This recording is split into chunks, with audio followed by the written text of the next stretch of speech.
Hello বন্ধুরা, কেমন আছো? আশা করি সবাই ভালো আছো। আজকে সকালে ঘুম থেকে উঠে আমার মেয়েটাকে বের করে স্কুলে রেডি করে দিয়েছিলাম। সে স্কুল যেতেই সবাই চা করে দিয়েছি। তারপরে বাড়ির সব কাজ গুছিয়ে বাজার থেকে মাছ কিনে এনে ভালো করে কেটে লবণ হলুদ মাখিয়ে মাখানোর পরে কড়াই বসিয়ে দিয়েছিলাম। তেল গরম হতেই মাছগুলোকে ভালো করে ভেজে নিয়েছিলাম।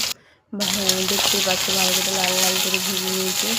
আর পটল, আলু, কুঁদরি সব রকম আনাজ কেটে নিয়েছিলাম। মাছের মাথা দিয়ে সব রকম আনাজ দিয়ে চচ্চড়ি করে নিয়েছিলাম। কড়াইয়ে তেলে দিয়ে ফোড়ন দিয়ে পেঁয়াজ দিয়ে মাথা দিয়ে ভালো করে সুন্দর গুঁড়ো লঙ্কা গুঁড়ো দিয়ে আনাজগুলোকে তুলে বেশ কিছুক্ষণ সুন্দর নিয়েছিলাম। সামলানোর পরে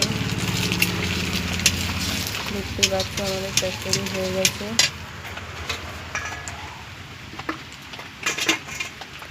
চচ্চড়ি হয়ে যাওয়ার পরেই আমার শাশুড়িমাটা আমার মেয়েটাকে স্নান করিয়ে দিয়েছিল তেল মাখিয়ে। তারপরে আমি আবার দেখতেই পাচ্ছ চচ্চড়িটা নাড়াচাড়া করে নিচ্ছিলাম।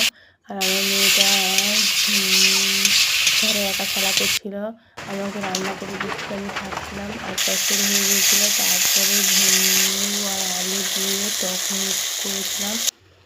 প্রথমে দেখতেই পাচ্ছ সমড়ে নিয়েছিলাম আনাজটাকে, তারপরে টকটা করে নিয়েছিলাম। তারপরে আগে মেয়েকে খাইয়ে দিয়েছি, তারপরে আর আমি আমার শাশুড়ি মাটা খেতে বসে পড়েছিলাম সবার শেষে। দেখতেই পাচ্ছ আজকে দুপুরের মেনু একটা সবজি আর মাছের টক। এই ছিল আজকে দুপুরের মেনু। Tata, bye bye. ভাত হয়নি বৌমা।